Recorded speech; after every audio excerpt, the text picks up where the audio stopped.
Jeremy Dixon is here from Revive Cafe. He is the man who was prolific with the cookbooks, the Revive Cafe cookbooks. Guess what?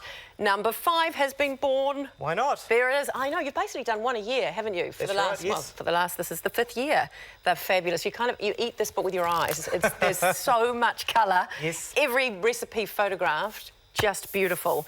And it's all about eating plant-based food. Plant-based whole foods, that's yeah. kind of the menu. What you're cooking for us today? Well, these are kind of a creation I came up with one day. I'm not normally a wrap person, but I made these and I thought I'd better make some wraps for my cookbook. Yeah. They're actually really, really nice. So you Indian thought. potato and tofu wraps. So we'll get started. Okay. So with any recipe, kind of want a good base of flavour. So we'll just throw in a little bit of oil. And we're not deep frying here, it's just a tablespoon. Yeah. And just throw in some red onions. Hear them sizzle, you know that's the right temperature. Yeah. Talk to me about tofu, because that can put people off. It can scare people a little. They don't quite know how to cook it. Tofu has a very bad reputation for being bland, boring and horrible. Okay. In fact, one day someone came to me and said, look, what's tofu like? And I said, oh, here, try a bit. And I made the mistake of giving them a piece of raw tofu. Okay. That's like giving someone raw chicken and saying, do you like that? Oh. So you've got to basically cook it, add some flavours to it. Yeah. And it's a beautiful thing that soaks up lots of flavour, especially Indian and Thai food and things. So because on its own it is quite bland, so that's why you can put it with those flavours. Exactly, and it takes them on. Exactly. A bit of cooking and a bit of flavour to add to it, and it's a fantastic. It's a really healthy. It's a great protein source. It's your protein, yeah. So that's kind of the protein for this dish here today. Okay, cool. So we'll just start off with a little basil, get those frying up. That'll take a couple of minutes to go. I'll throw the red capsicum in as well. How do you keep coming up with ideas for your cookbook? Well, given that they're meat-free as such, I mean, you've got less options. You know, meat-free, take away meat, take away sugar, take away unhealthy flours, take away chocolate. You left a very small range, but when I did my first cookbook, I didn't think I'd do any more, but ideas seem to keep coming. People love them, eh? Everywhere you go, you just I've got a little list of ideas, and it just seems to grow, and I've got just endless ideas to cook, so I don't know where they come from, but they just do. They're great. And I remember when you were here last time, we talked about you going into the States. You went up there and you shot, like, was it 26 episodes? 26 episodes, a program called Cook 30. Cook 30, which meaning cook 30 minutes? Like 30 minutes to prepare a whole meal for your family. Yeah. And went there last year and going back again next week to do another 22 episodes. Amazing. So clearly that went okay too. Yes, no. So it's not like a Food Network over there? Yes, it's a TV, it's a Christian channel over there in the States. It's international. Yeah. And they like to do a food segment, so they asked me to do it. And you did cookbooks to go with them too, eh? So there's a Cook 30 cookbook, and I'll do a Cook 30 cookbook to go with the second series as well. So it's a very exciting thing. Good. It is. It's very exciting. Yeah. What are you noticing when you're in the States making telly? I would imagine that they would think we would speak fast. They love the Kiwi accent. It's quite unique to them. Every shop you go to, especially in Illinois where I am, it's not like a well-travelled to place, so all the people in the shops are just, I love your accent. Can you just keep talking? Say anything, just keep talking. So it's really cool to all the different people you meet over there. Oh, that's great. It's lots of fun. So I'll just add some spinach. This is just baby spinach.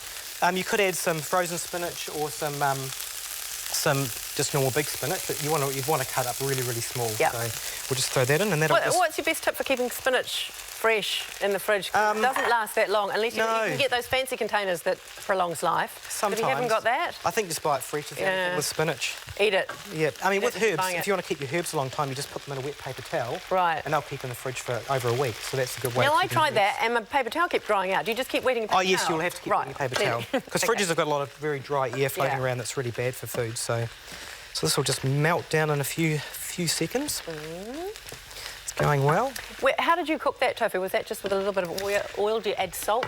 Yeah, so I've just put it in a pan with a little bit of oil. There's no salt in this yet. And just basically chop it up really fine, because it's a wrap. You want little kind of fine ingredients. Yeah. And just probably about 10 minutes on the stove, just getting all the moisture out of it, and it kind of becomes nice and crispy. Can you use it for sweet stuff? You can put desserts and cheesecakes out of it. Can you? You've got to have a really strong flavour to kind of go with it, so you don't get that horrible soy flavour coming through. Yeah. But if you've got like a strong, a berry type, I've made berry cheesecakes before with tofu, which are really nice. So it's a good ingredient. And the best place to buy it from is all your Asian shops.